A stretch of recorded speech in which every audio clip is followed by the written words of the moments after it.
sebagai ibadah utama perlu kami kuatkan dengan program di sekolah supaya siswa-siswi SD Fitra Insani bisa melaksanakan sholat dengan tertib sejak dini sampai mereka dewasa nanti. Yang kedua, gemar tilawah. Tilawah Al-Quran menjadikan mereka pribadi yang soleh, dekat dengan Allah. Selanjutnya, cinta kebersihan. Harapan kami, siswa-siswi SD Fitra Insani menjadi pribadi yang senantiasa cinta kebersihan, menjaga kebersihan, dan peka terhadap kebersihan di sekolah, di rumah, dan di lingkungan. Yang keempat, menjaga dan melaksanakan adab makan dan minum. Makan dan minum menjadi kebutuhan utama manusia, oleh karena itu melaksanakan adab-adab sesuai sunnah menjadi hal yang sangat kami usahakan. Yang terakhir, bersikap sopan dan santun, menjaga perkataan dan sikap kepada yang lebih tua ataupun yang lebih muda. Di SD Fitra Insani, kami menyiapkan sarana untuk melatih minat, hobi, dan prestasi siswa dengan kegiatan ekskul dan beberapa kegiatan persiapan perlombaan. Ekskul yang dilaksanakan di sekolah kami berdasarkan kebutuhan dan minat siswa. Antara lain, di bidang olahraga, ada futsal, berenang, memanah, dan yang lain-lain. Kemudian, di bidang seni, kami wadahi dengan aktivitas angklung dan jurnalistik. Sedangkan di bidang akademis atau keilmuan, kami siapkan ekskul berupa Science Club, English Club, dan juga Medical Club. Ada juga yang bersifat prestatif, yang kami mendatangkan guru dari luar, itu ada ekskul robotik.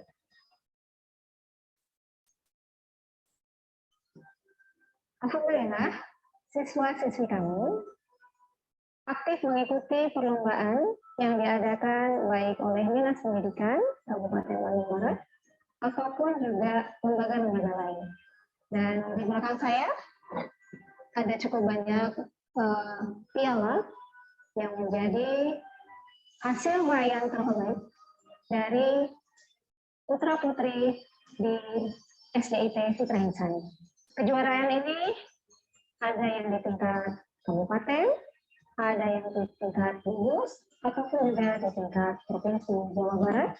Bahkan untuk panahan di tahun 2019-2020 kemarin, anak-anak berhasil menjadi 10 besar di kejuaraan tingkat nasional.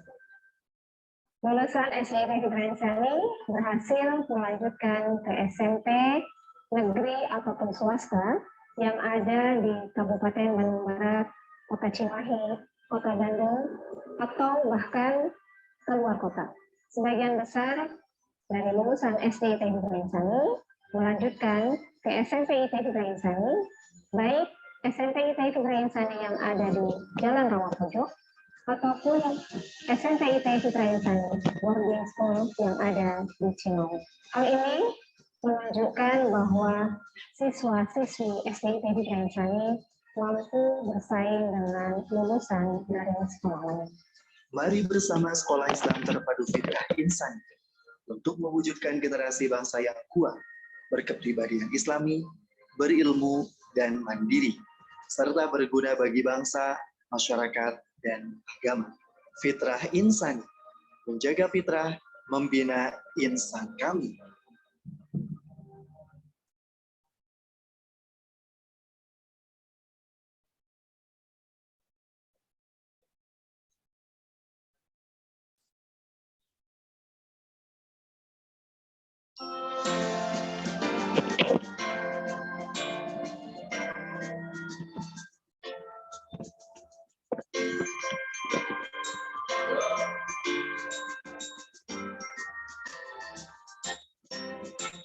Sekolah Islam Terpadu Fitrah Insani, tempat siswa berprestasi, memiliki dasar akidah akhlak Islami, berilmu dan mandiri. kesadaran ibadah menjadi jati diri dengan akal terpuji. Hidup sehat bersih menjadi cita diri, kami siap berbakti, belajar, terapi, menata hidup yang sejati, belajar, teratur, rasa disiplin diri, belajar, mandiri, membina insan yang sejati, belajar, ibadah, menjadi generasi robbani. Sekolah Islam terpadu fitrah insani, mencetak siswa berbudi untuk agama negara kami berbakti, berpribadi Islami.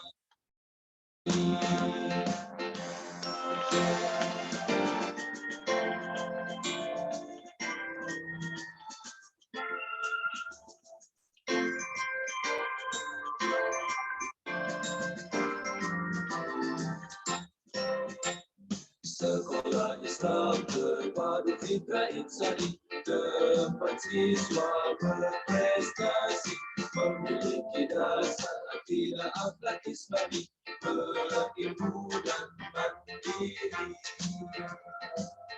Kesadaran ibadah menjadi jati diri dengan akal terpuji. Hidup sehat bersih menjadi cita diri, kami siap berbakti, belajar, terapi, menata hidup yang sejati, belajar, teratur, rasa disiplin diri, belajar, mandiri, membina insan yang sejati, belajar, ibadah, menjadi generasi robbani. Sekolah Islam terpadu fitrah insani, mencetak siswa berbudi untuk agama negara kami berbakti, berpribadi Islami. Sekolah Islam terpadu fitrah insani.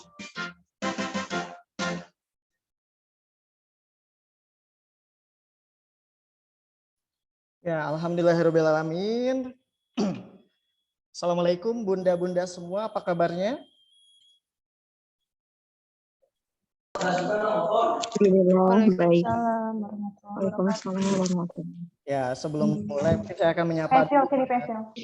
Cek suara saya terdengar ya, bunda-bunda semua? Alhamdulillah. Oke. Boleh ya di ininya di apa namanya di namanya nanti di rename, boleh silahkan menggunakan nama kelas masing-masing, misalkan 1A Bunda siapa gitu, atau nama dulu baru nama kelas boleh ya, jadi biar nanti kita tahu ini dari kelas mana ya. Misalkan di sini ada Naila AN dari kelas 1G gitu ya, atau Bunda Dilan dari kelas 1A. Ya baik bunda-bunda semua, alhamdulillah hari ini pada hari Kamis ini kita akan segera memulai acara seminar parenting. Ya, seminar parenting ini tentunya untuk bunda-bunda kelas 1 semua. Bunda-bunda semua, damang semua? Daramang, sarehat? Alhamdulillah, Alhamdulillah. Ya, saya absen dulu. Dari kelas 1A hadir? Hadir, Mister. Alhamdulillah, kalau dari kelas 1A saya pada hafal ya. Karena saya di kelas 1A ya. Oke, kelas 1B. Sudah hadir semua kelas 1B? Hadir, Mister. Alhamdulillah. Hadir. Walas hadir, walas 1B. Oh, Hadir, Miss Hati. Oke, kelas 1C hadir semua kelas 1C? Hadir, Mister. Alhamdulillah. 1D. Hadir, Mister. Hadir, Mister. Alhamdulillahirrahmanirrahim. 1E. 1E. Hadir, Mister. Hadir. Sudah. Ya. 1 Satu F. Hadir, Mister. Alhamdulillah. Alhamdulillah. Dan yang terakhir kelas 1G. Hadir. Hadir, Mister. Alhamdulillahirrahmanirrahim. Berarti ini kalau saya dengar dari tadi ternyata semuanya bunda-bunda ya, tidak ada ayah ya ini ya. Ya. Belum ya, oke, nggak apa-apa. Ya, bunda-bunda semua, insya Allah sebentar lagi kita akan segera memulai acara kita ya, acara seminar parenting bersama Bu Eka ya. Tapi sebelum itu saya ingin mengumumkan dulu beberapa informasi ya. Yang pertama nanti ketika penyampaian materi dari Bu Zia tentunya dimohon untuk memute semua mic ya, semua mikrofon kecuali Bu Zia.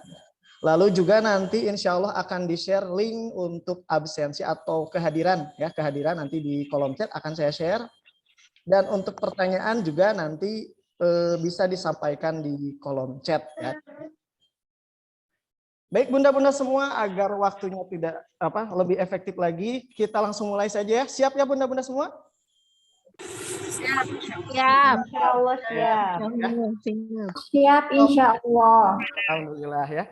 Walaupun acara pada kesempatan siang ini dilaksanakan secara daring, tapi semoga saja tidak mengurangi semangat kita semua untuk sama-sama belajar ya, sama-sama menuntut. Baik bunda-bunda semua, kita mulai ya. Assalamualaikum warahmatullahi wabarakatuh. Waalaikumsalam warahmatullahi wabarakatuh. Alhamdulillahilladzi arsala rasulahu bil huda wa dinil haq liyudhhirahu ala dini kullihi wa kafa billahi syahida. Asyhadu alla ilaha illallah wahdahu la syarikalah wa asyhadu anna Muhammadan abduhu wa rasuluh. Pertama-tama marilah kita panjatkan puji dan syukur kita hanya kehadirat Allah Subhanahu wa taala yang selalu memberikan kenikmatan iman, kenikmatan Islam, dan juga nikmat kesehatan kepada kita semua. Salawat serta salam semoga senantiasa tercurah bagi junjungan kita Nabi besar Muhammad Sallallahu Alaihi Wasallam yang telah membawa kita dari zaman kegelapan ke zaman cahaya. Ya, bunda-bunda semua, alhamdulillah hari ini semua dipertemukan ya di siang ini, di hari Kamis ini dalam acara seminar parenting ya. Seminar parenting ini insya Allah nanti akan diisi oleh Bu Eka Fauzia Zulnida dan beliau ini adalah Biro Psikologi dari Yayasan Fitrah Insani Bandung. Tema yang akan yang akan dibahas oleh Bu Eka hari ini adalah The Right Way to Help Child Learn Better. Pasti penasaran ya seperti apa sih materi yang akan disampaikan sama Bu Eka ini. Tentunya kita buka dulu acara pada kesempatan kali ini dengan membaca basmalah ya agar lebih berkah. Kita baca bismillah bersama-sama. Bismillahirrahmanirrahim. Dan kita lanjutkan dengan kita tasmi dulu ya, bunda-bunda semua kita tasmi dulu surat Al-Insyirah ya, surat Al-Insyirah kita tasmi dulu.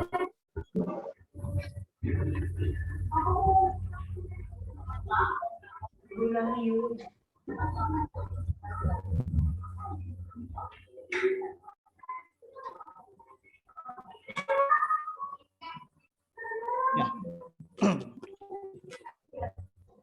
Bersama-sama bunda-bunda ya. A'udzu billahi minasyaitonir rajim.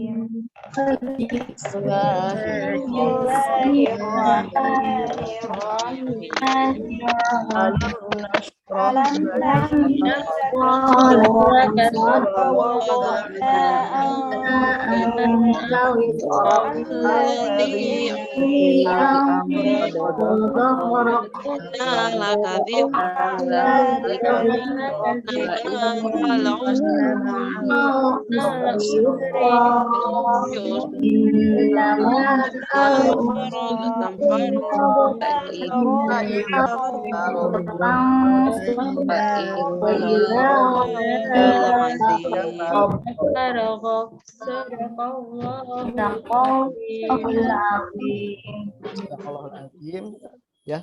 Maka apa yang kita baca barusan ini diberikan balasan sebaik-baiknya balasan oleh Allah Subhanahu wa taala. Amin. Amin. Baik, bunda-bunda semua, kita masuk ke agenda berikutnya. Sebelum itu ya, ada sambutan dulu yang akan disampaikan oleh Kepala Sekolah SDIT Fitrah Insani 5, yaitu Bu Dwi Handayanti SSI. Kepada Bu Dwi Handayanti, dipersilahkan. Terima kasih atas waktunya, Pak Yandu. Bismillahirrahmanirrahim. Assalamualaikum warahmatullahi wabarakatuh. Waalaikumsalam warahmatullahi warahmatullahi wabarakatuh. Yang saya hormati Ibu Eka Fauzia Zulnida, SPC, MC, psikolog yang menjadi narasumber kita pada kesempatan siang hari ini. Yang saya hormati para wali kelas, mulai dari kelas 1A sampai 1G yang ikut hadir, beserta guru pendamping. Yang saya hormati pula para orang tua, nampaknya mayoritas bunda-bunda yang hadir. Apa kabar bunda semuanya? Alhamdulillah. Mudah-mudahan selalu sehat dan bahagia ya. Amin. Amin ya rabbal alamin. Alhamdulillah, puji syukur kehadirat Allah Subhanahu wa taala kita panjatkan atas izinnya kita bisa menyelenggarakan kegiatan seminar parenting untuk kelas 1 pada kesempatan hari ini.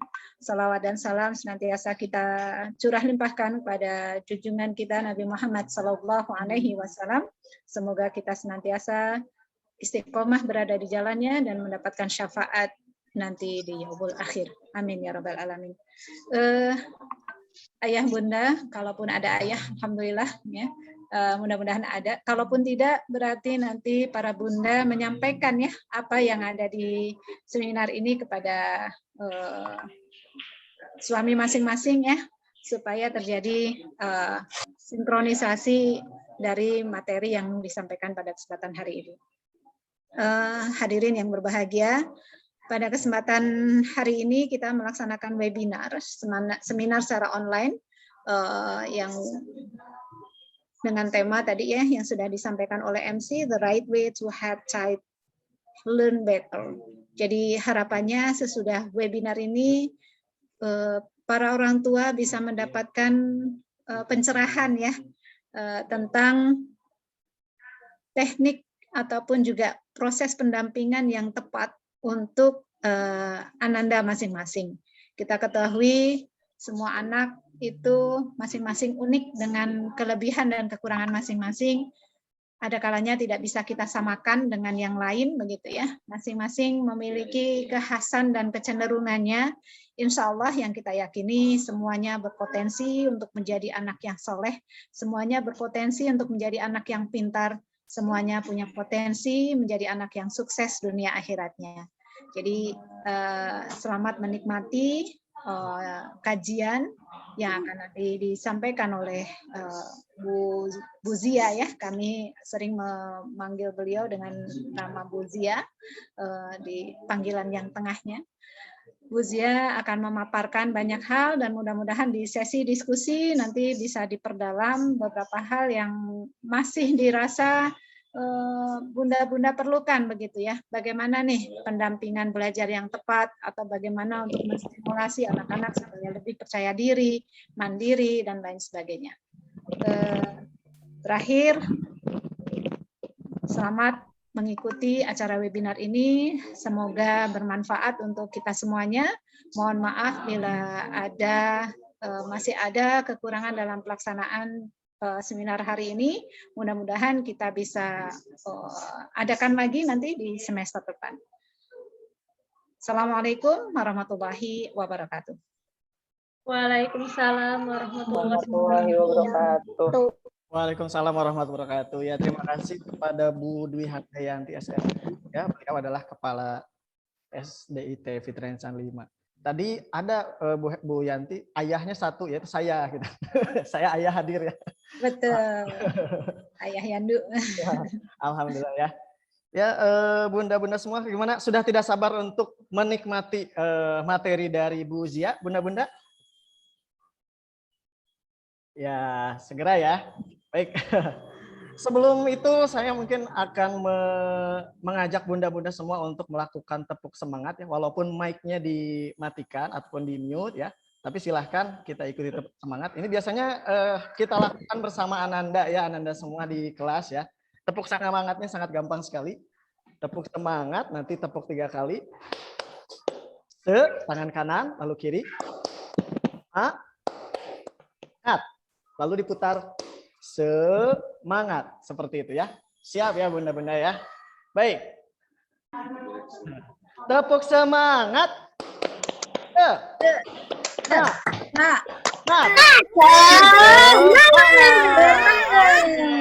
Alhamdulillahirobbilalamin. Mudah-mudahan sebelum itu saya juga akan membacakan dulu ya profil dari Bu Zia ini ya, materi. Wah, ini sudah Bu Zianya sudah hadir ya Bu Yanti ya? Sudah hadir, alhamdulillah ya.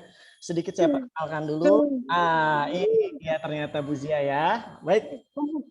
Nama lengkap beliau adalah Eka Fauzia Zulnida dan beliau ini spesialis psikolog klinis anak dan remaja. Beliau pendidikannya adalah dari Universitas Pendidikan Indonesia di Departemen Psikologi, Fakultas Ilmu Pendidikan. Lalu juga beliau melanjutkan ke Magister Profesi Psikologi Klinis Anak dan Remaja di Fakultas Psikologi Universitas Pajajaran. Dan ini ya, beliau ini lahir di Bekasi 15 Januari 1995. Wah, masih muda ya ternyata. Ini moto beliau, pembelajar dan penjelajah.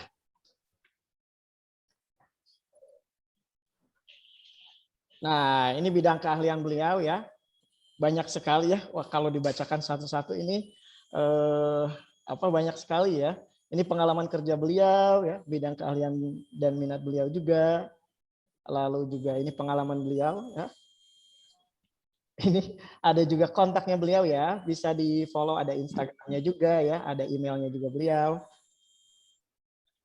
Nah, seperti itu ya. Oke, sudah tidak sabar ya. Oke, langsung saja kita panggil Bu Zia. Tapi saya ingatkan kembali untuk pada saat nanti Bu Zia sedang memaparkan materi untuk memute mikrofon masing-masing ya. Adapun untuk pertanyaan nanti bisa disampaikan di kolom chat. Baik, langsung saja kepada Bu Zia. Karena kita panggilnya Bu Zia ya. Bu Zia. Iya. Iya. Assalamualaikum warahmatullahi wabarakatuh. Terima kasih Pak Yandu. Waalaikumsalam warahmatullahi wabarakatuh. Langsung saja Bu Zia ya, mangga. Boleh.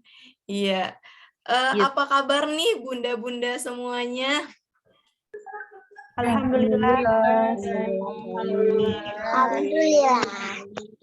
Alhamdulillah. Yang saya hormati para orang tua, para bunda-bunda, dan juga ada Miss Yanti di sini. Gimana, sehat, Miss? Alhamdulillah sehat. Iya.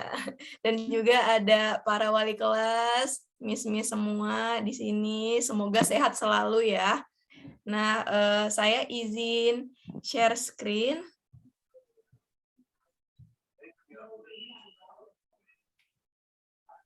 Oke, sudah terlihatkah? Sudah Miss. Sudah ya. Oke. Iya. Baiklah bunda-bunda semua, ayah dan bunda, semoga ada ya ayahnya gitu ya. Mungkin satu Zoom bareng bunda, di sebelahnya ada ayah gitu ya. Semoga gitu. Ayah bunda semua, hari ini kita akan sama-sama berdiskusi mengenai gimana sih cara atau peran kita nih sebagai orang tua, sebagai ayah bunda dalam mendampingi anak belajar di rumah gitu. Dan yang paling tema besarnya adalah the right way to help your child learn better gitu ya. Jadi gimana sih cara kita untuk membuat anak kita tuh belajarnya lebih baik nih di rumah gitu ya, selama di rumah gitu. Nah, ini mungkin tadi sudah disampaikan oleh Mr. Yandu gitu ya.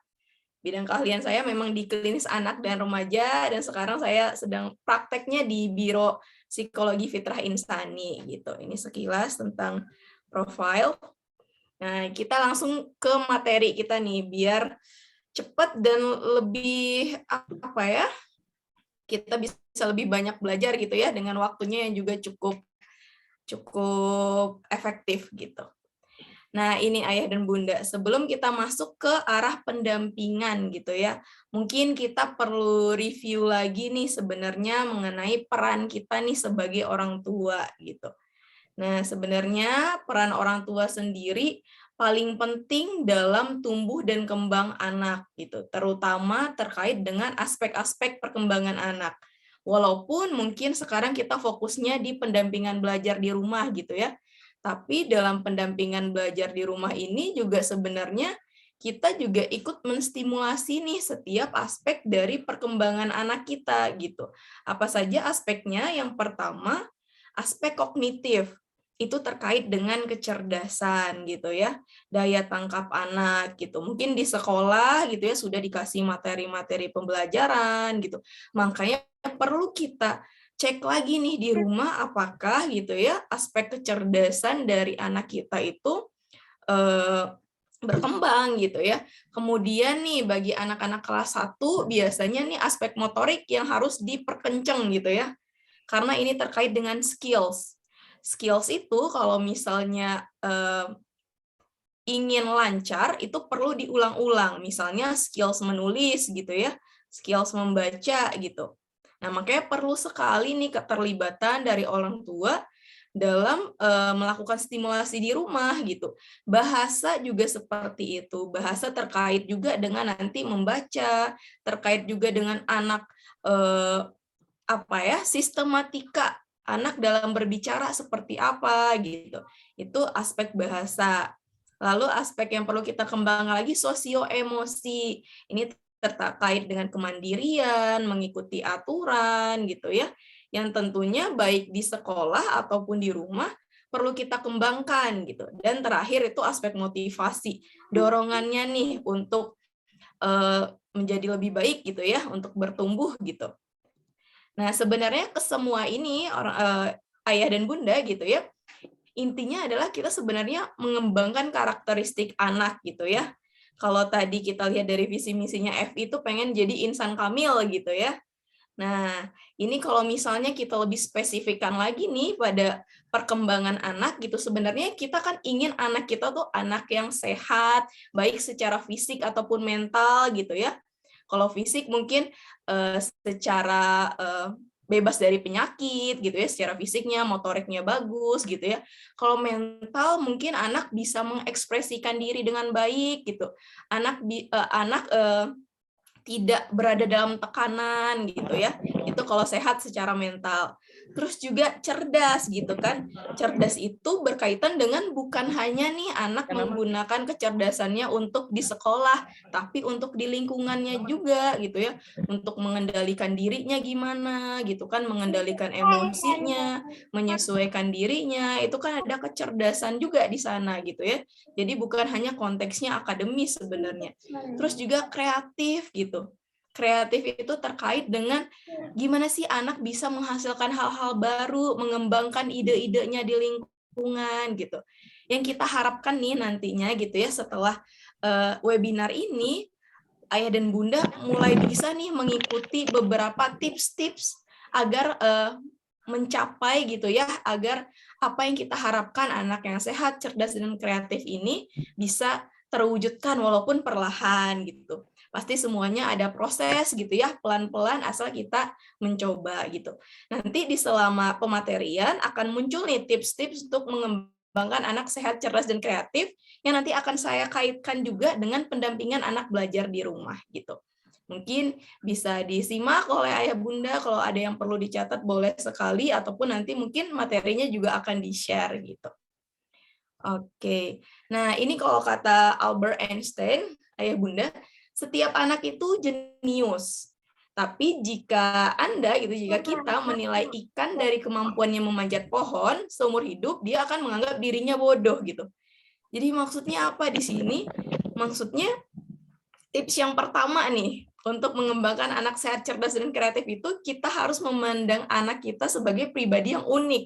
Tadi juga udah disampaikan oleh Miss Yanti gitu ya. setiap anak itu unik gitu ya, punya kelebihannya sendiri gitu ya, punya potensinya masing-masing gitu ya. Ada minat, ada bakat yang tersendiri yang mungkin nanti bisa kita temukan apa itu dan kita lebih kembangkan gitu.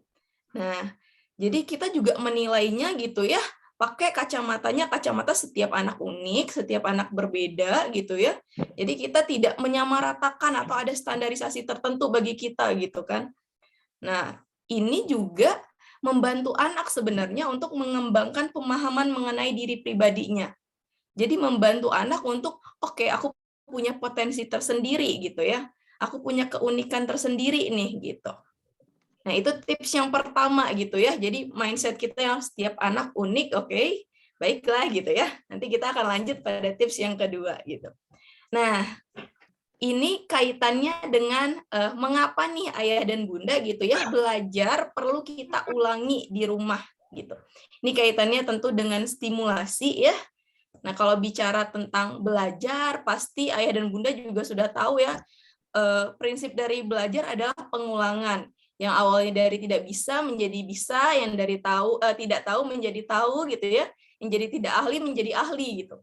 Ada proses di sana gitu kan, ada step by step-nya juga gitu. Oleh karena itu juga makanya perlu adanya kerjasama gitu ya antara apa yang telah didapatkan anak di rumah gitu ya.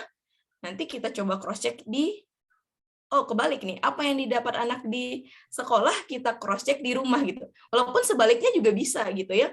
Biasanya bagaimana perilaku anak di rumah itu juga tercerminkan ke sekolahnya nanti, ke bawah juga gitu kan. Nah, ini dia. Mengapa gitu ya? Yang pertama nih, mengapa perlu belajar itu diulangi gitu ya di rumah? Agar membantu anak untuk meninjau dan mempraktekkan apa yang telah mereka pelajari di kelas.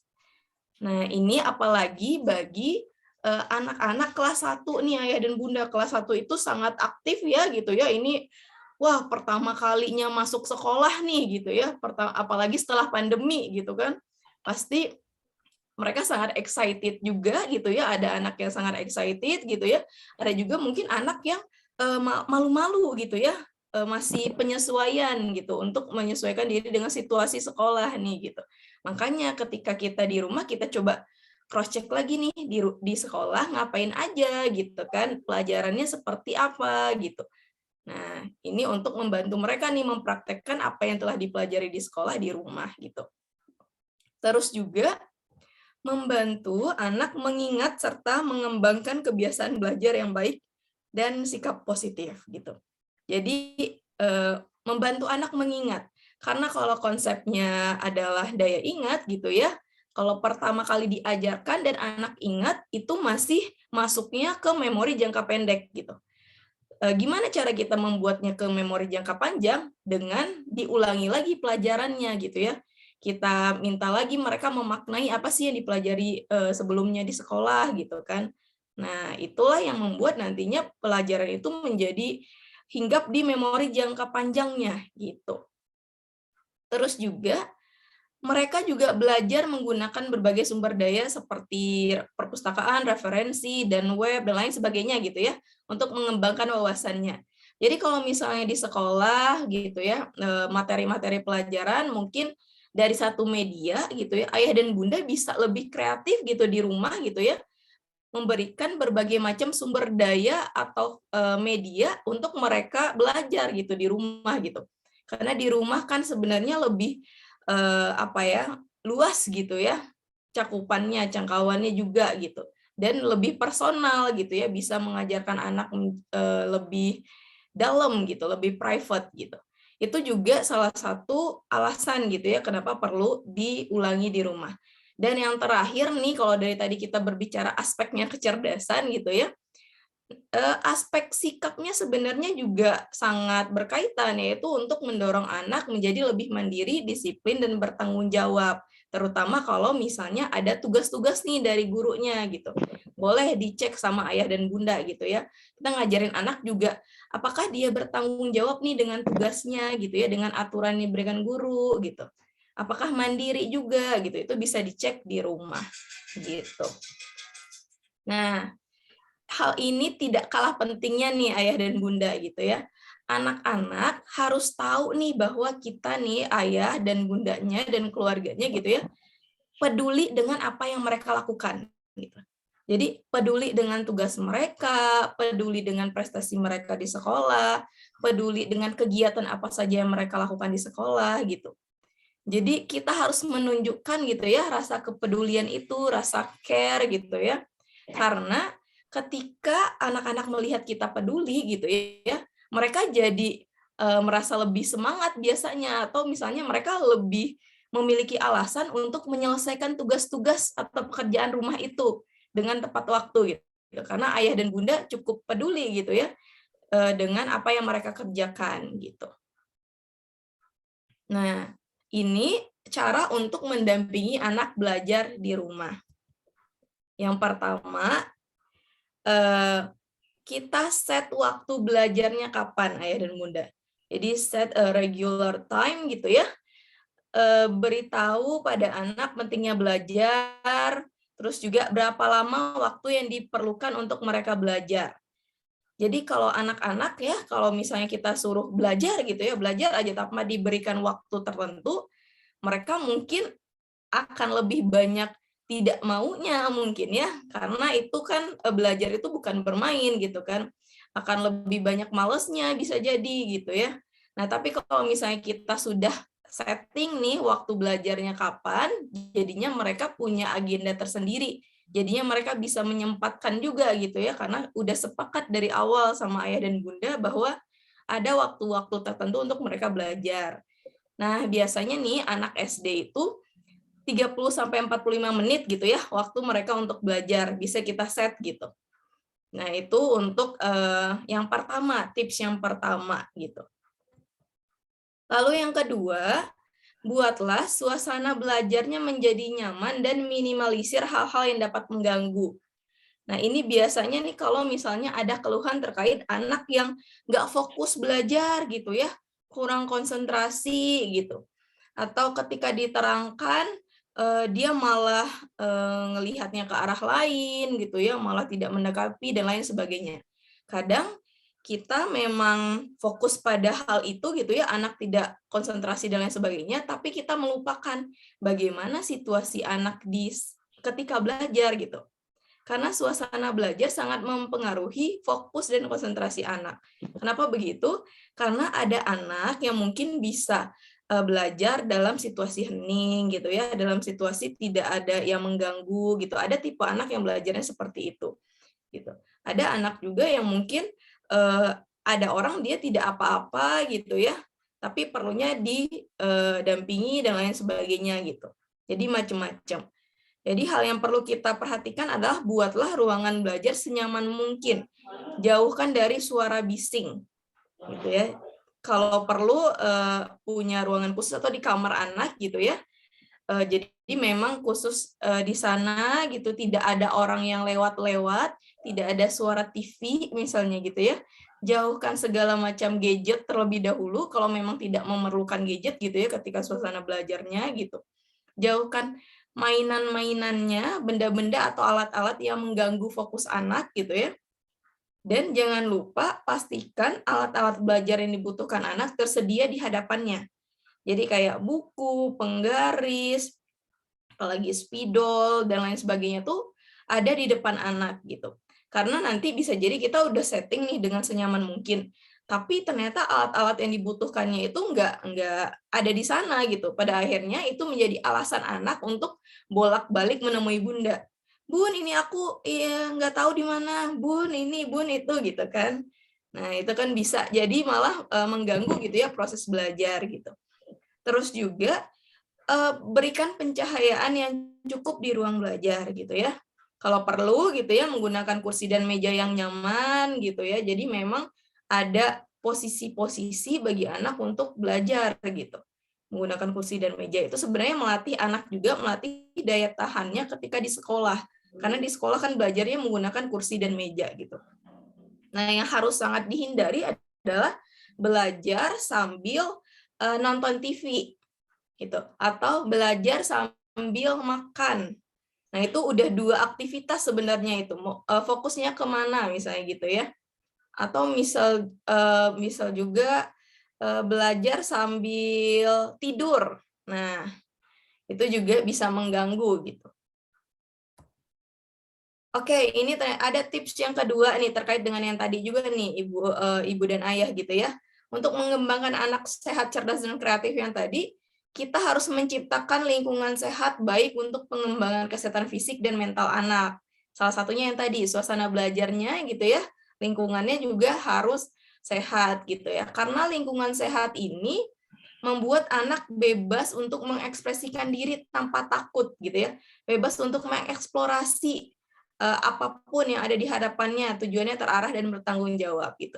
Jadi dengan kita menyeting situasi belajarnya nyaman, senyaman mungkin, kita sediakan alat-alat yang dibutuhkan di depannya gitu ya, itu membantu anak sebenarnya untuk mengeksplorasi dan mengekspresikan dirinya gitu ya dalam situasi belajar gitu.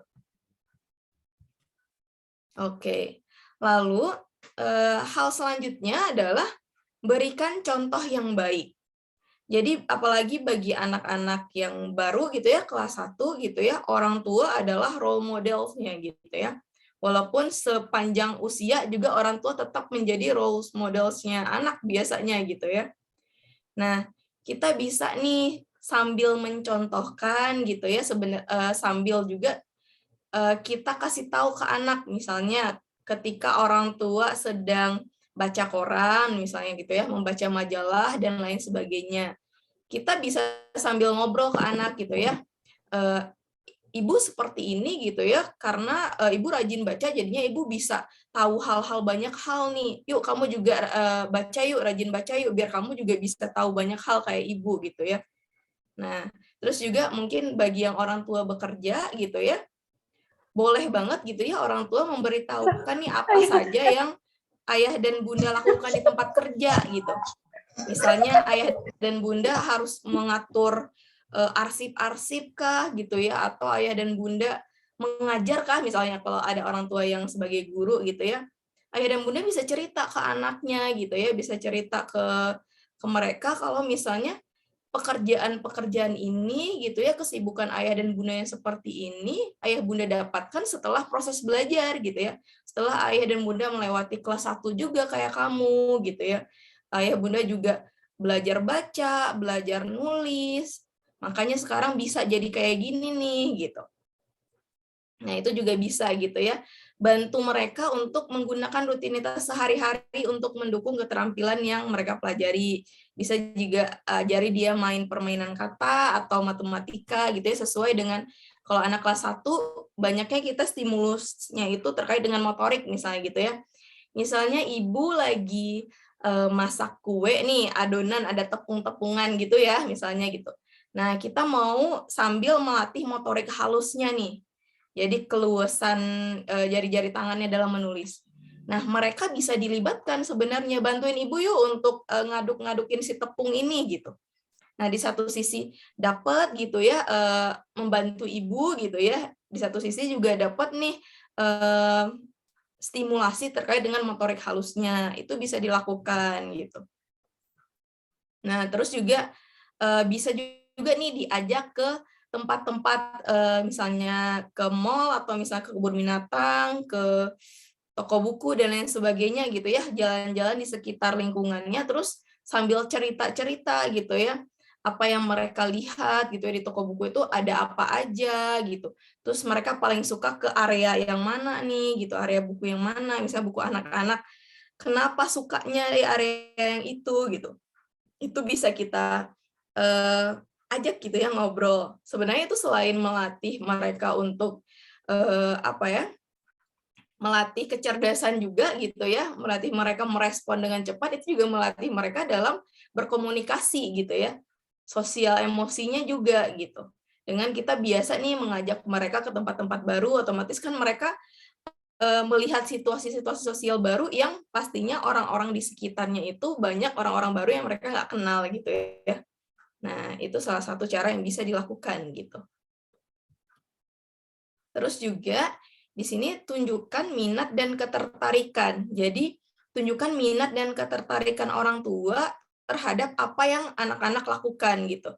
kalau perlu nih luangkan waktu untuk quality time gitu ya bersama anak, jalan-jalan gitu ya ke mana aja gitu ya sambil ngobrol-ngobrolin apa yang mereka senangi gitu. Ke Gramedia misalnya gitu ya sambil lihat-lihat buku. Yang pertama mungkin mau nyari kebutuhan sekolah misalnya gitu ya. Yang kedua mungkin lihatin mereka hobi atau gemarnya di area yang mana gitu ya. Kalau perlu dibelikan bukunya gitu. Karena misalnya mereka suka nih tentang yang bahasan yang apa gitu kan. Itu sebenarnya menstimulasi juga kan untuk mereka gemar membaca gitu. Jadi kita memberikan seolah-olah apa ya, belajar ini, kegiatan belajar seperti membaca dan menulis gitu ya, apalagi khusus kelas 1 adalah sebenarnya kegiatan yang menarik loh gitu. Kegiatan yang menyenangkan gitu. Nggak semuanya monoton dan apa ya yang sangat kaku gitu, nggak seperti itu gitu ya. Jadi dari kelas 1 inilah kita tumbuhkan nih minat-minat gitu ya, minat-minat mereka terhadap hal-hal yang berkaitan dengan belajar gitu. Terus bisa juga nih bicara tentang sekolah dan kegiatan mereka sehari-hari gitu ya. Kalau perlu jangan rutin gitu ya, misalnya sebelum mereka tidur misalnya gitu ya, atau sepulang mereka sekolah, ayah dan bunda tanya lagi di sekolah kegiatannya ngapain aja gitu, sama gurunya belajar apa aja, contohin dong ke ayah dan bunda gitu, emang gimana sih gitu. Nah, jadi itu juga ngajarin mereka untuk bercerita. Dan mungkin yang terakhir juga bisa nih ayah dan bunda aktif menghadiri kegiatan-kegiatan di sekolah gitu ya. Misalnya ada pertemuan-pertemuan guru, mungkin ada konsultasi-konsultasi dan ya dengan guru juga gitu ya, dengan wali kelas itu bisa gitu ya. Untuk melihat nih sejauh mana perkembangan dari anak-anak kita. Nah, ini ada tips yang ketiga nih untuk mengembangkan yang tadi anak sehat, cerdas, dan kreatif, yaitu menciptakan komunikasi yang bersifat dialogis. Nah, nyambung juga dengan yang tadi gitu ya, kita saling bertanya kepada anak gitu. Kita juga ciptakan komunikasi yang bukan hanya satu arah dari kita gitu. Bukan hanya kita yang bertanya atau kita yang memberikan instruksi, tapi anak juga kita kasih kesempatan untuk menjawab, untuk mengemukakan pendapatnya gitu ya. Gitu. Untuk mengekspresikan nih pikiran dan perasaannya gitu. Karena memang misalnya anak kesulitan nih misalnya cukup pemalu misalnya gitu ya. Pemalu terus juga pendiam gitu ya.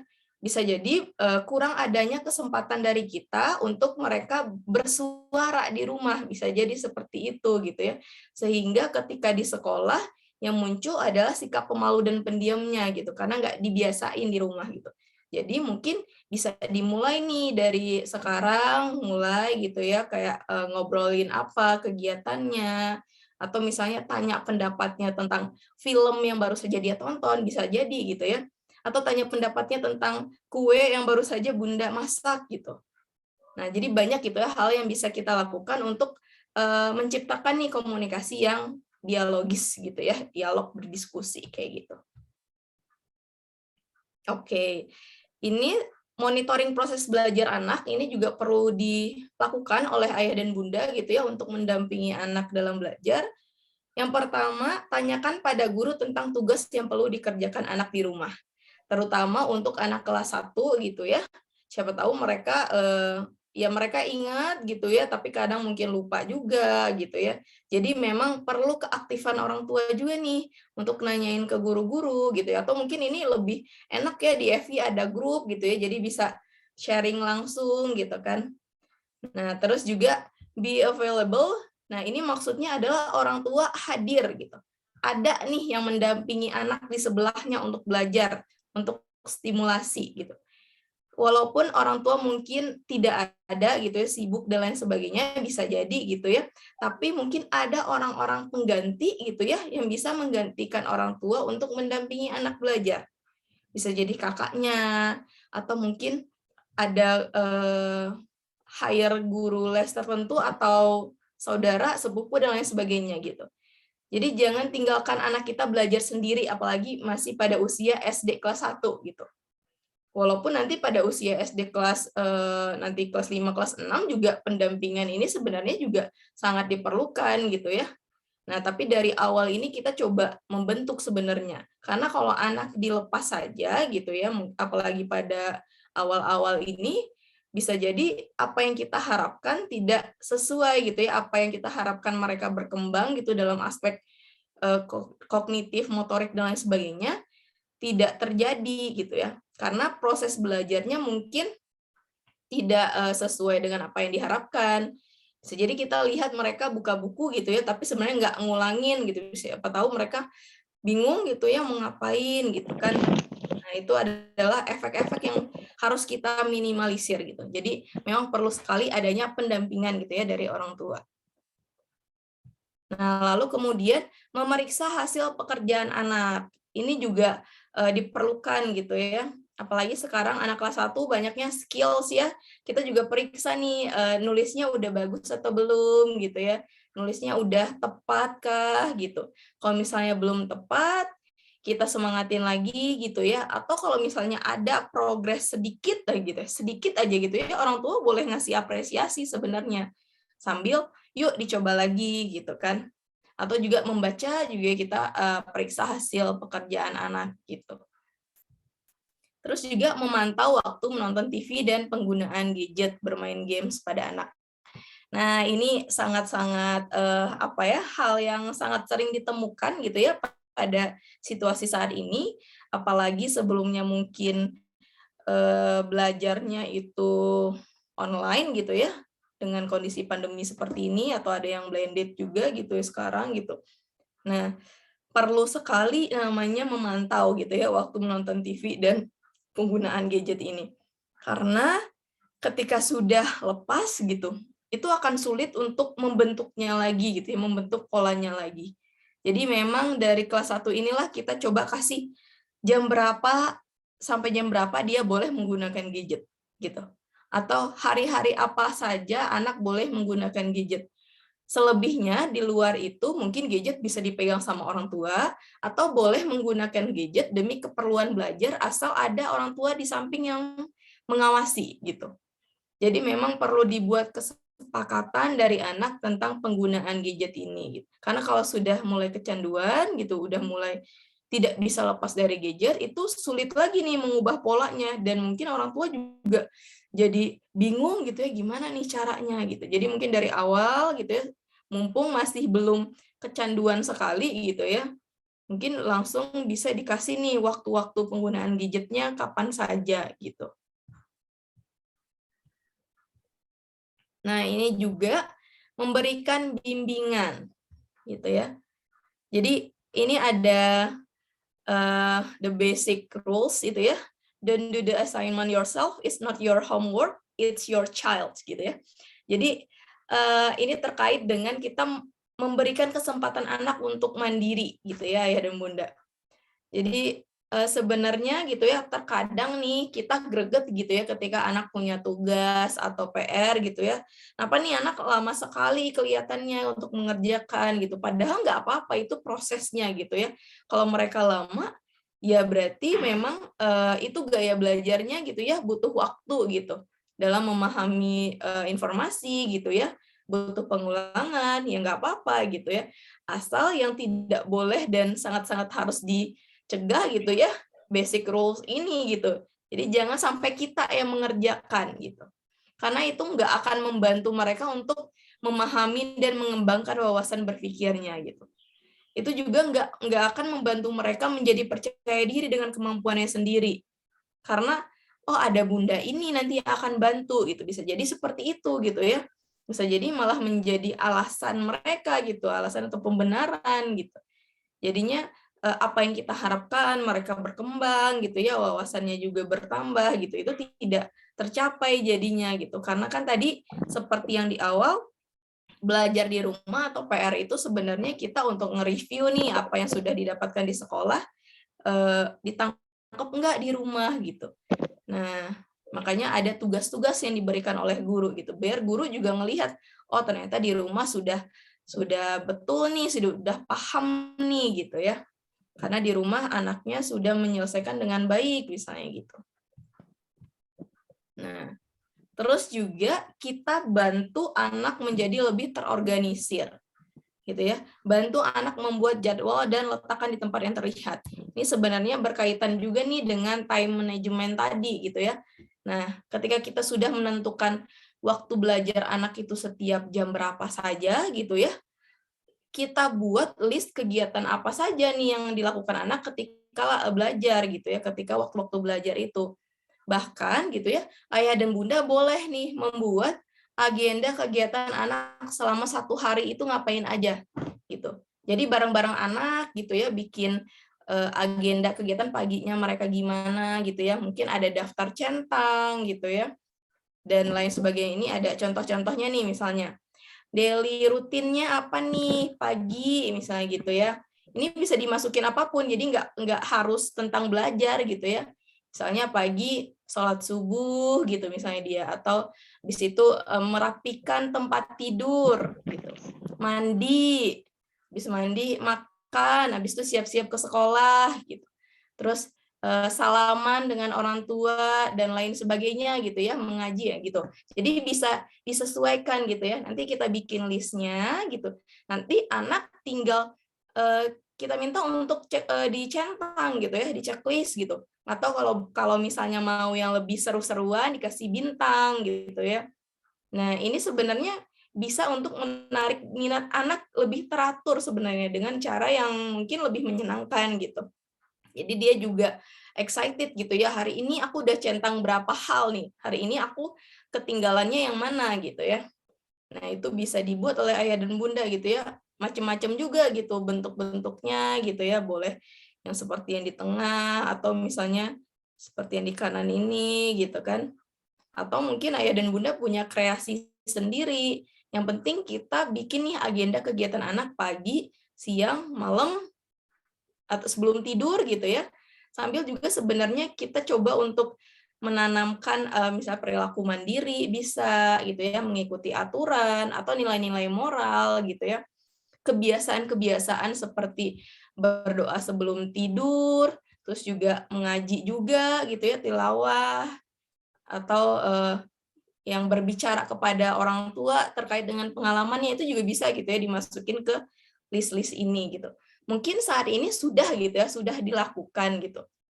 Tapi belum ada tertulisnya gitu. Bisa langsung dituliskan aja gitu biar menarik minat anak juga gitu. Karena biasanya yang sudah rutin dilakukan tapi tidak tertulis, nanti seiring perkembangan usia, seiring mereka juga berkembang gitu ya secara emosionalnya, bisa jadi mereka males gitu kan.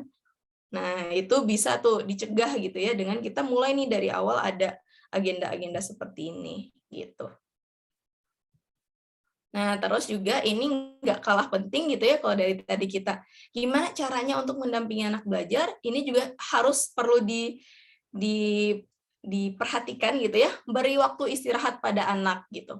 Karena mereka juga butuh gitu ya untuk istirahat, untuk bermain gitu, untuk rehat sejenak gitu. Walaupun sebenarnya kita punya harapan gitu, ekspektasi tertentu, tapi tetap harus ada jam istirahatnya bagi anak gitu. Buatlah kesepakatan sama anak mau istirahatnya jam-jam berapa aja gitu ya. Tadi bisa diatur tuh di agenda kegiatannya juga gitu ya, istirahatnya jam berapa aja. Terus ketika istirahat mereka boleh ngapain aja gitu. Itu kan bisa disepakati ya dari awal gitu.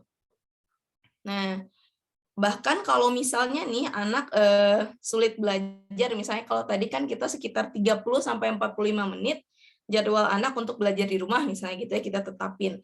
Tapi ada nih anak-anak yang sulit langsung selama itu belajarnya di rumah gitu. Kita bisa bagi-bagi jadwal belajar dengan jadwal istirahat. Jadi misalnya 10 menit nih mereka belajar, misalnya menulis 5 menit istirahat ya gitu.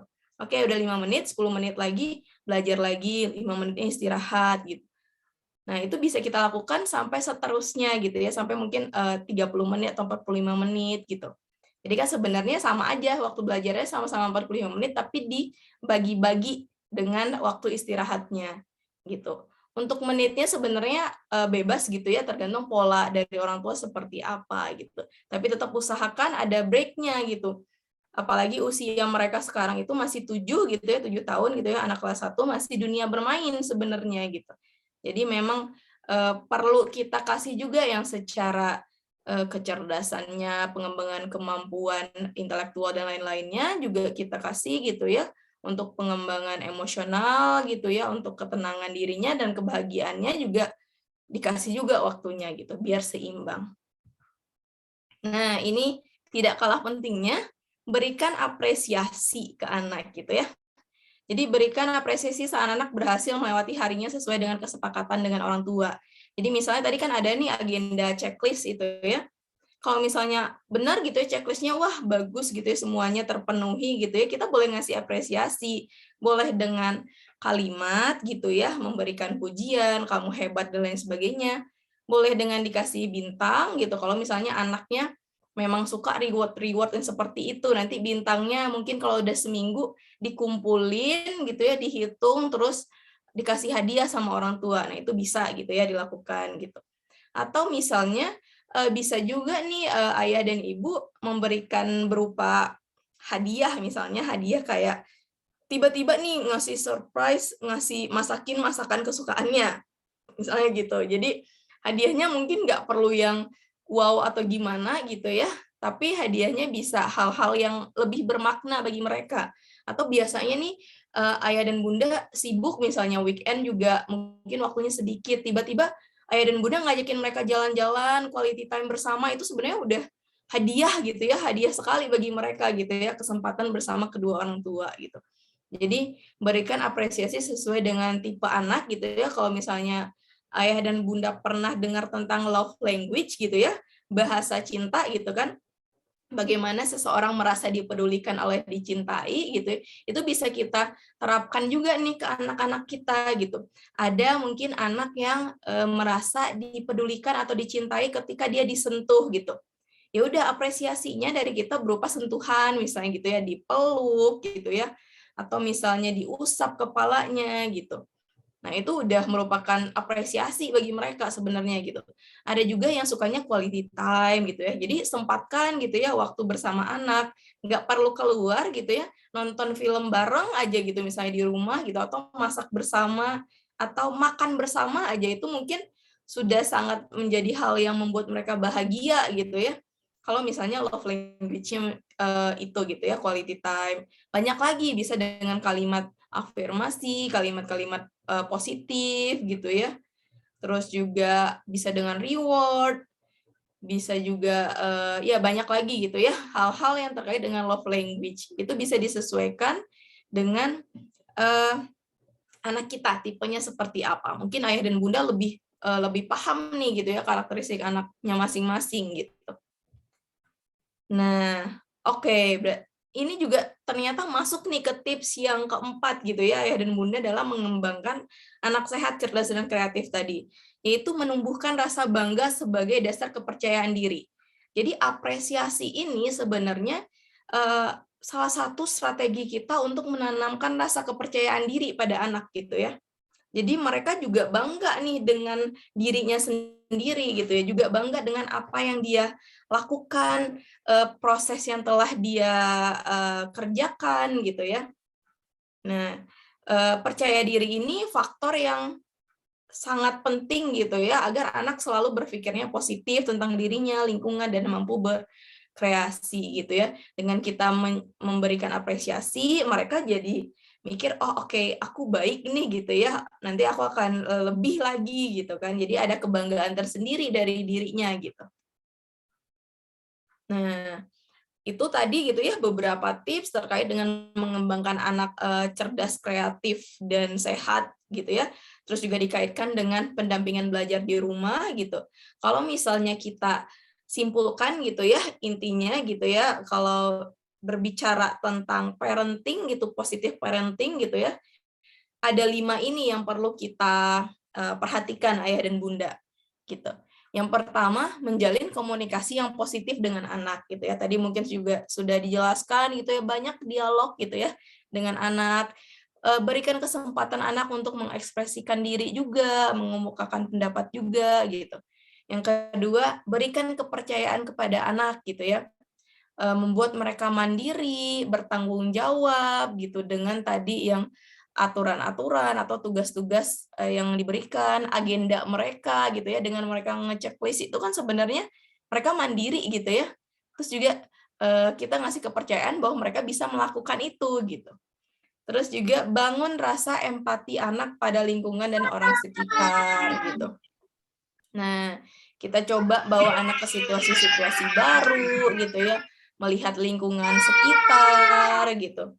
Itu bisa dilakukan. Lalu yang keempat, nah ini mungkin gitu ya, kadang-kadang kita tidak sengaja gitu ya, tidak membandingkan anak dengan anak lain. Nah, ini kadang kita nggak sengaja gitu ya, bilang, coba lihat tuh si ini gitu ya, coba lihat anak tetangga misalnya gitu kan. Nah, kadang kita nggak sengaja, tapi itu sebaiknya dihindari gitu. Kalau misalnya mau mengevaluasi, bisa dengan diri dia yang sebelumnya. Jadi misalnya ketika TK dia seperti apa, ketika SD dia seperti apa gitu ya. Tidak kita membandingkan dengan temannya gitu. Nah, lalu yang kelima, mengontrol emosi dan mendekatkan diri kepada Tuhan gitu.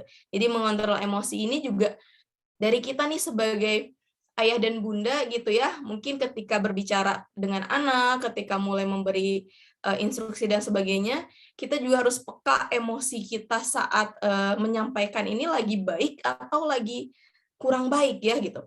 Karena emosi kita itu sebenarnya sangat berpengaruh terhadap konten yang kita bicarakan gitu. Bisa jadi kita cuma mau bertanya A, tapi karena kita situasinya emosi, yang awalnya A jadi A, B, C, D, E, F, G sampai Z gitu kan.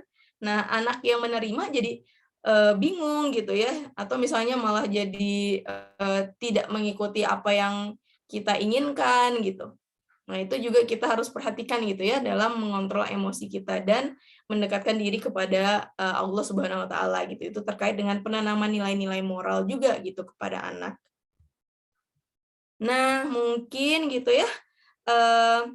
Itu gitu ya beberapa gitu ya yang bisa dilakukan untuk mendampingi anak di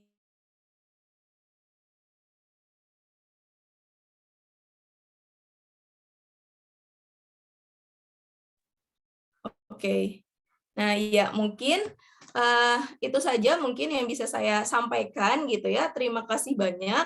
Ini ada pernyataan dari Oscar Wilde gitu ya. The best way to make children good is to make them happy. Jadi tetaplah kita membuat anak-anak kita happy ya, walaupun belajar juga harus happy gitu ya. Mungkin segitu dulu. Terima kasih banyak. Saya kembalikan kepada Pak Yandu.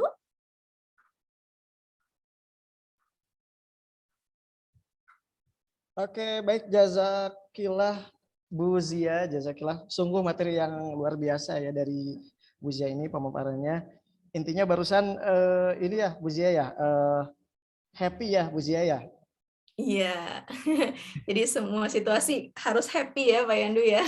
Betul ya, apalagi ini anak-anak kelas 1 gitu ya, apa namanya, mereka lebih senang kalau pembelajarannya itu menyenangkan ya, betul ya Bu Zia ya? Betul. Terima kasih Bu Zia. Langsung saja ke pertanyaan Bu Zia, bagaimana?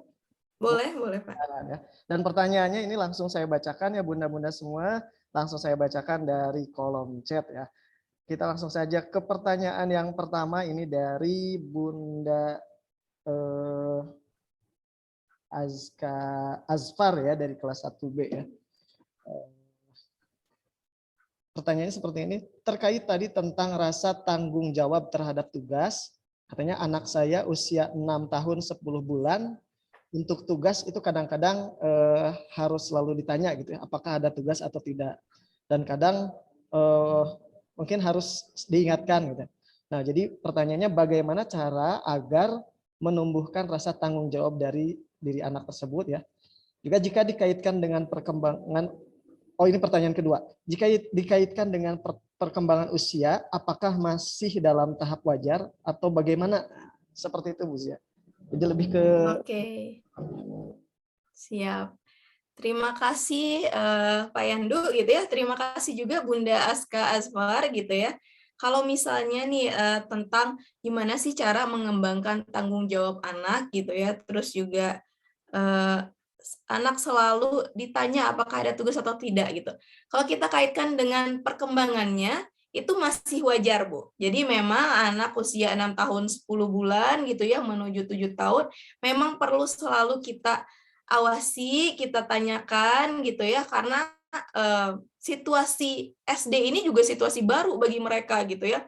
Ada PR ini juga baru gitu ya. Ketika di TK mungkin nggak ada PR gitu, ada PR juga tidak sekompleks mungkin ketika di SD gitu. Bahkan ketika sudah kelas 2 sampai kelas 6 yang namanya kita bertanya juga itu pasti yang harus selalu kita lakukan gitu. Dan gimana caranya untuk membuat mereka bertanggung jawab? Salah satunya bisa dengan yang tadi, Bu, setting agenda gitu.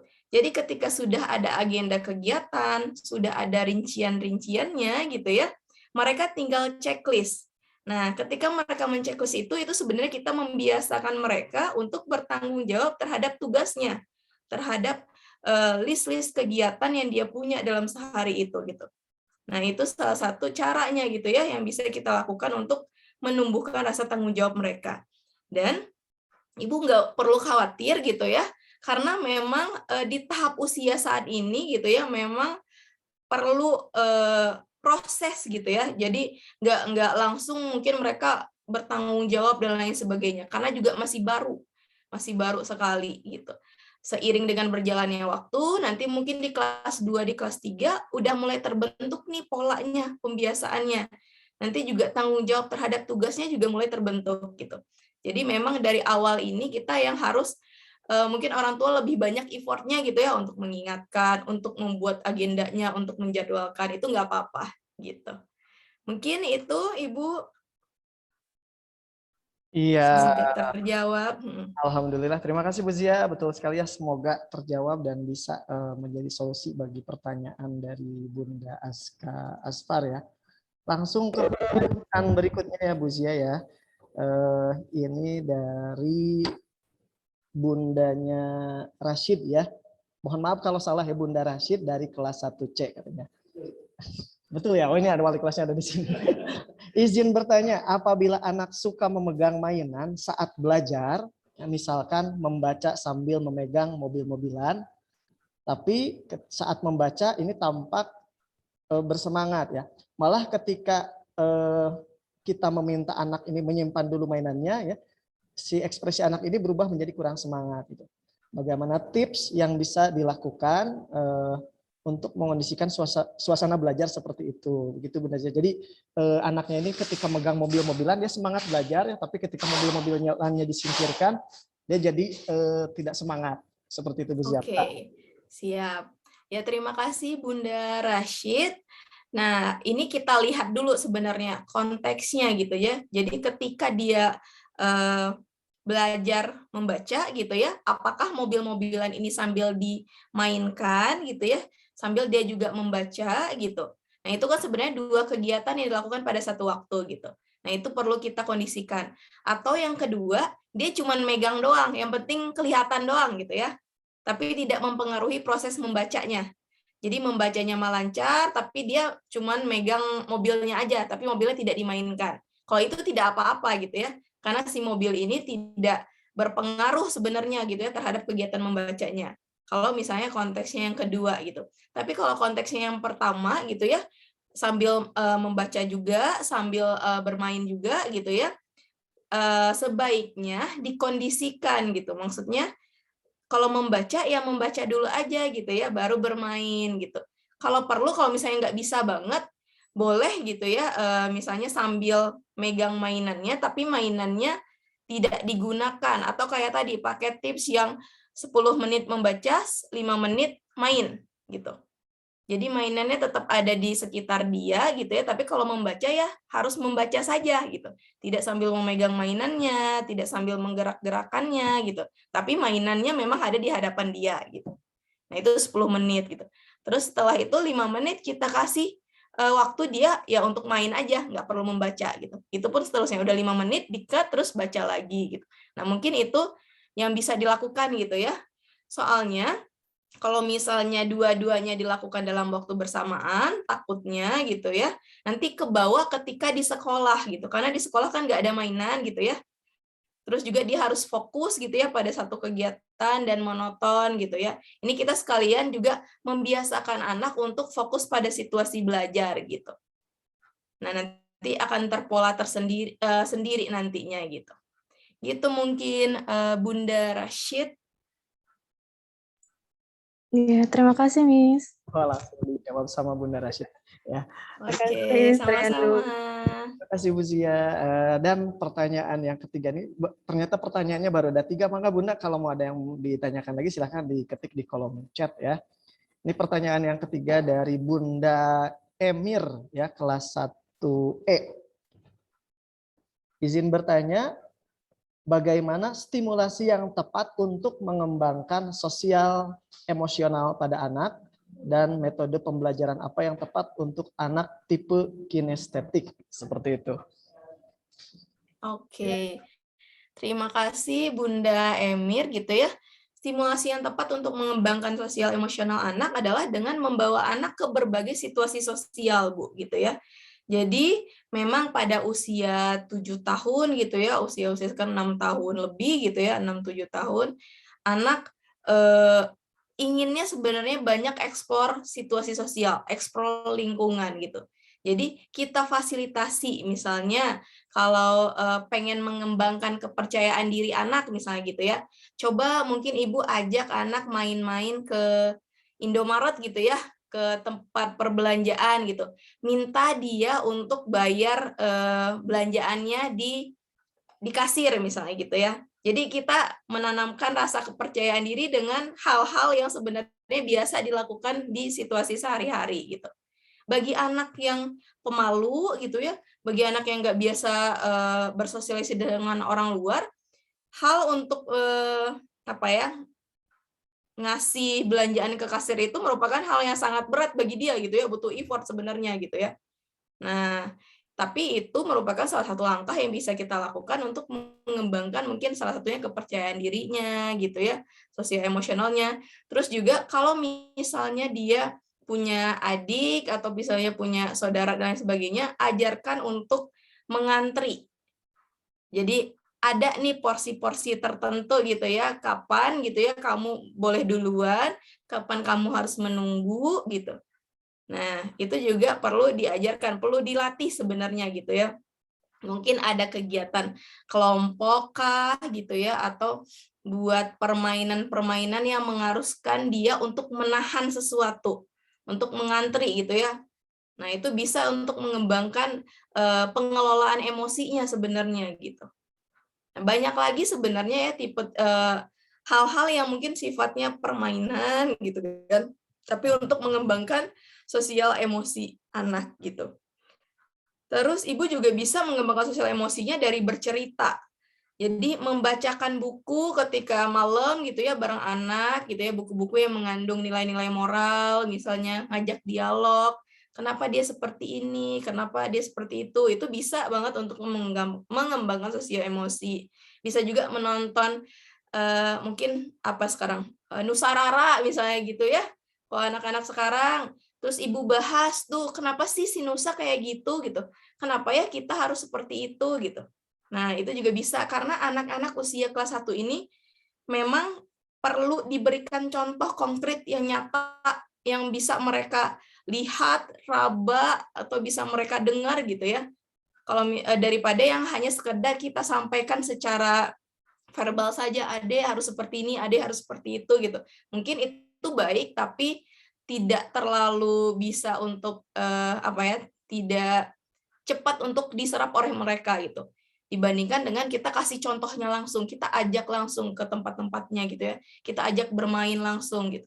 Nah, itu bisa untuk menstimulasi sosio emosinya gitu. Terus juga anak tipe kinestetik gitu ya. Memang Bu usia 7 tahun, 6 tahun itu energi anak sedang luar biasanya gitu ya. Nah, gitu. Jadi perlu sekali ini kita kelola dulu energinya. Kita kelola dulu. Bisa ikutkan kegiatan-kegiatan atau les-les yang untuk misalnya bisa diikutkan les berenang misalnya gitu ya.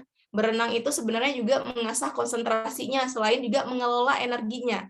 Bagi anak-anak yang kinestetik yang cepat untuk aktivitas gitu ya, bisa nih kita arahkan nih ke program berenang misalnya gitu, atau ajarkan taekwondo gitu ya dan lain sebagainya gitu. Itu bisa dilakukan untuk mengelola dulu nih energi yang dia punya, baru nanti setelah mungkin dikelola gitu ya, setelah mungkin tersalurkan gitu ya dengan baik, nanti dia bisa fokus gitu ya dalam belajarnya seperti itu.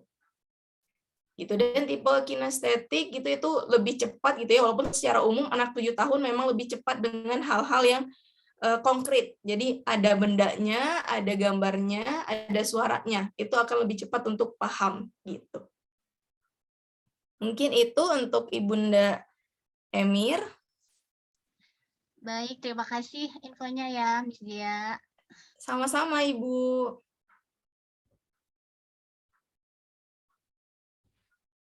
Oke, baik, terima kasih Bu Zia. Bu Zia, sampai berapa pertanyaan lagi? Kita sampai 2.30 ya Pak ya? Oh, 2.30. Dimaksimalkan saja Pak. Oh gitu, oke. Baik, langsung saja ke pertanyaan berikutnya. Ini dari Bunda Zain ya, Bunda Zain kelas 1E. Anak saya umurnya 6 tahun 5 bulan.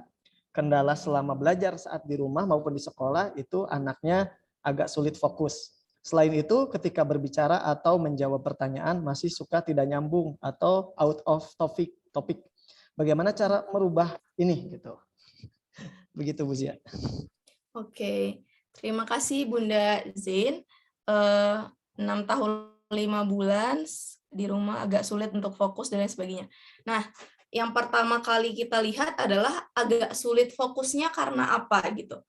Apakah yang pertama karena memang situasi belajarnya yang membuat dia sulit fokus. Kayak tadi suasana belajarnya gitu ya. Apakah di sekitar anak banyak hal-hal yang mendistraksi gitu ya, banyak hal-hal yang menarik perhatiannya dan lain sebagainya. Itu perlu kita cek dulu gitu ya. Apakah itu yang menjadi faktornya? Kalau misalnya memang lingkungan yang menjadi faktor, berarti lingkungannya yang perlu kita benahi gitu.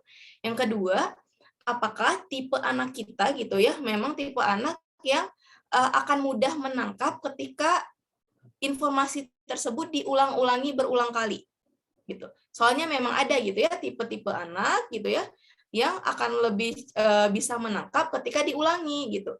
Jadi kita lihat nih anak kita gitu ya. Kalau misalnya seperti itu berarti memang kita yang perlu stimulasi lebih di rumah gitu. Atau disampaikan juga kepada guru, ibu gitu ya kalau misalnya Zain misalnya gitu ya, Zain tolong kalau misalnya Zain dikasih pengulangan gitu ya untuk melihat apakah Zain paham atau tidak gitu. Nah, itu perlu kita cek juga gitu ya. Nah, terus juga masih suka tidak nyambung atau out of topic. Nah, ini juga kita lihat nih di rumah, apakah kebiasaan kita ngasih suka berdialog nggak dengan anak kita gitu.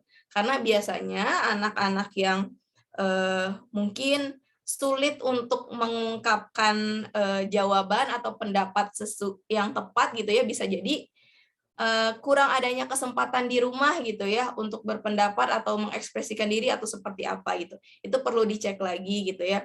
Nah, ibu bisa stimulasi sering bertanya gitu ya, sering memberikan dia kesempatan untuk menjawab juga gitu. Walaupun sebenarnya mungkin di awal tidak nyambung gitu ya. Terus ibu gregetan gitu ya. Nggak apa-apa gitu. Jadi biarkan saja dia berbicara terlebih dahulu, nggak usah di-cut dulu gitu ya. Kita lihat nih seberapa nih dia bisa mengekspresikan diri, seberapa dia bisa menyusun kalimat atau kata gitu. Nah, setelah itu baru kita review lagi apa yang dia jawab gitu. Tadi kan Ibu bertanya tentang ini gitu ya. Zain jawabnya kenapa tentang yang ini gitu. Jadi memang harus pelan-pelan gitu ya, satu persatu gitu. Harus terus-terus kita latih gitu ya agar dia mungkin terbiasa gitu untuk menjawabnya dengan cara yang tepat seperti itu. Mungkin itu Bunda Zain, jadi terus stimulasi di rumah gitu. Iya, baik. Terima kasih Bu Zia. Terima kasih Miss Zia. Sama-sama Ibu. Sebelum ke pertanyaan ini, mungkin ini ada pertanyaan terakhir ya dari Bunda Nabila. Tapi sebelum ke Bunda Nabila, saya izin bertanya, boleh ya Bu Zia ya? Iya boleh, Mr. Ya. Yandu. Ya, jadi gini, kadang-kadang kan orang tua itu suka memberikan les tambahan ya, atau les kepada anak itu di bidang yang dia kurang menguasai gitu ya. Sebetulnya lebih baik mengeleskan atau memberikan pelajaran itu di bidang yang tidak dia kuasai atau justru di bidang yang dia kuasai agar lebih mahir gitu. Oke, ya terima kasih Mr. Yandu. Ini sebenarnya terkait dengan bidang yang dia kuasai atau yang tidak dikuasai ini penting atau maksudnya penting untuk kelanjutan belajarnya ke depan atau tidak gitu. Misalnya contohnya dia tidak menguasai bidang menulis misalnya gitu ya. Gitu, atau misalnya membaca gitu ya, apalagi baru kelas 1 gitu ya, masih sulit nih gitu. Itu mah penting untuk selanjutnya untuk di kelas 2, 3 dan lain sebagainya gitu. Itu tidak apa-apa gitu ya, dilatih terus di rumah, dilakukan les dan sebagainya gitu. Itu nggak apa-apa gitu. Atau bisa jadi yang tidak dia kuasai misalnya apa ya? Misalnya kelas 1 sudah dikasih les kumon misalnya gitu ya, bisa jadi gitu ya, kadang gitu ada seperti itu. Nah, itu perlu dikomunikasikan sama guru sebenarnya, gitu, terkait dengan les-les tambahan di luar. Di sekolah, anak sudah menguasai tarafnya atau tahapnya sampai mana, gitu. Nah, jangan sampai nih, gitu ya, jangan sampai apa yang di sekolah itu masih di bawah, jadi standarnya masih level bawah gitu ya, misalnya level 1, tapi pelajaran yang diberikan ketika les itu udah level 3. Nah, itu kan membuat kesulitan bagi anak kita sebenarnya. Karena yang level 1-nya aja dia belum menguasai, tapi di pelajaran tambahan malah dikasih level 3. Itu yang membuat anak biasanya nggak fokus, nggak konsentrasi gitu ya. Kurang bisa untuk menyimak pelajaran, seperti itu gitu. Jadi memang perlu dilihat lagi nih les-les tambahannya seperti apa. Dan lebih baiknya komunikasikan dengan guru gitu ya, dengan wali kelas. Mungkin wali kelas lebih tahu nih hal-hal apa saja yang perlu dikembangkan, yang penting untuk kedepannya gitu ya, bagi anak tersebut gitu. Gitu mungkin Pak Mr. Yandu. Ya, jazakillah Bu. Ya, ini pertanyaan terakhir ya Bu Zia ya, langsung ke pertanyaan. Iya, Karena ini pertanyaan dari Bunda Nabila. Sebentar.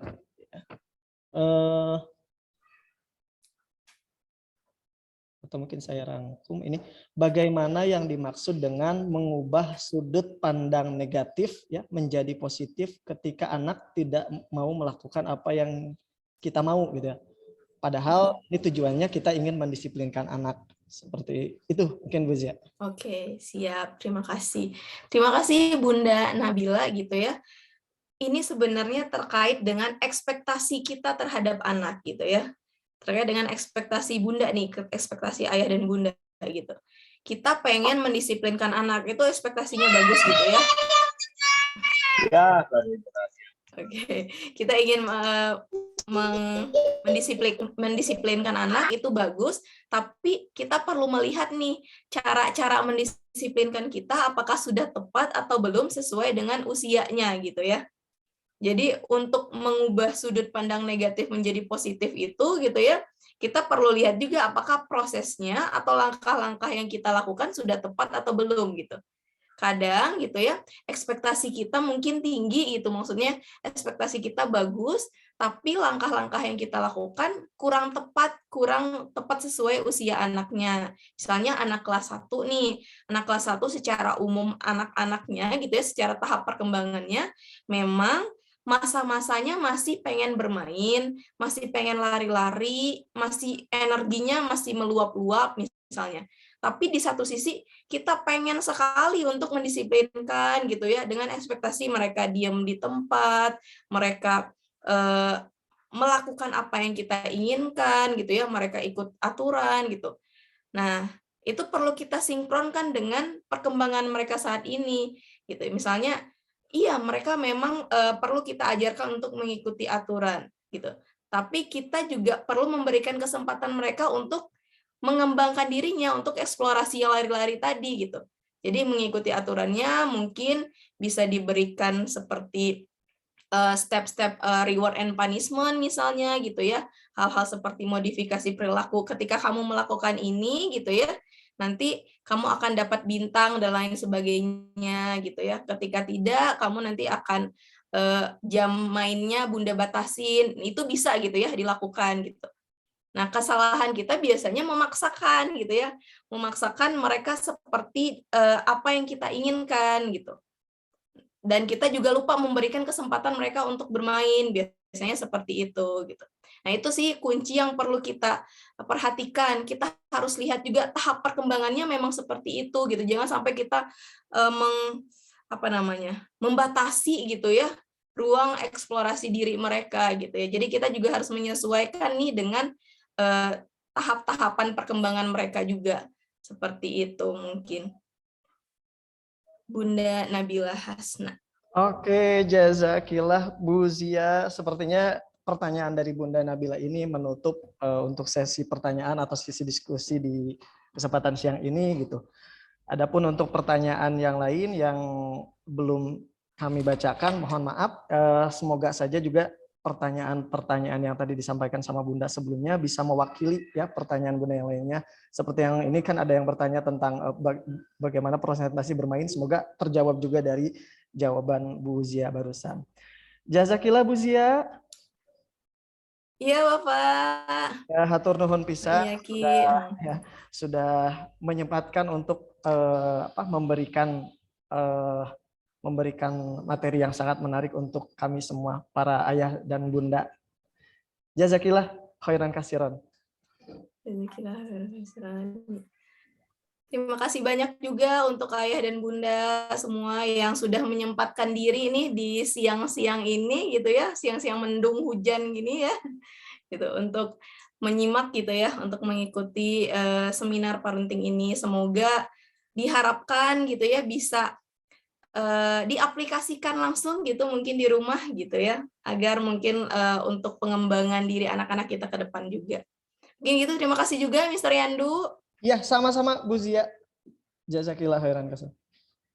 Ya bunda-bunda semua, alhamdulillah acara webinar pada kesempatan siang ini sudah terlaksana ya. Sekali lagi tadi mohon maaf kalau ada pertanyaan yang belum terbacakan dijawab. Semoga bisa nanti disampaikan ataupun juga dijawab oleh lain kesempatan. Ya. Uzia tadi untuk yang Instagram jadi nambah hati. Gimana Mr. Yandu? Ya untuk Instagramnya tadi kan ada ya. Mungkin bisa juga tidak kalau misalkan nanti di lain kesempatan bertanya via DM Instagram. Oh iya, bisa via email di konseling. Mohon maaf ketutup. Oh iya. Ya ya. Di email ini ya. Saya di email ini saya ketik.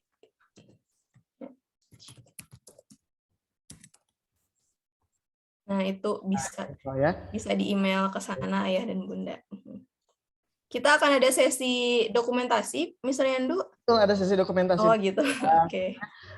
Bunda-bunda semua silahkan yang mungkin ini ada juga yang lagi di tempat kerja, mungkin kameranya boleh silahkan dibuka dulu ya. Dibuka dulu. Ya, kita difoto dulu bersama. Siap.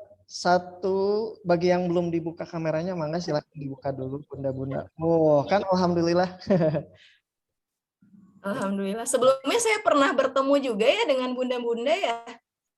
Sudah. Pasti ada yang sudah pernah ya. Iya. Sudah pernah, Miss. Ketika awal sekolah ya. Iya. Iya, ketika ini hasil pemeriksaan ya, kalau tidak salah. Iya. Iya, betul. Oke. Semoga ada kesempatan lain lagi ya, bunda-bunda kita diskusi lagi bersama. Amin. Amin. Baik, siap ya. 1, 2, 3. Cekrek. Sekarang beralih ke halaman kedua. Sebentar, masih ada ya.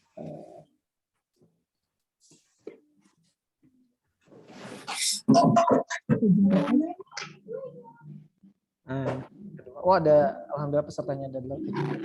1, 2, 3, cekrek. Dan yang berikutnya slide yang ketiga.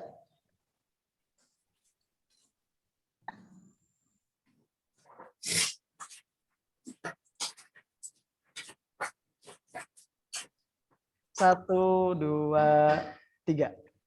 Alhamdulillahirabbil alamin. Terima kasih Bu Zia, juga terima kasih Bunda semua sudah menyempatkan waktu untuk bisa mengikuti webinar hari ini. Sama-sama. Ya, sebelum ditutup kita berdoa dulu sama-sama ya, berdoa dulu sebentar.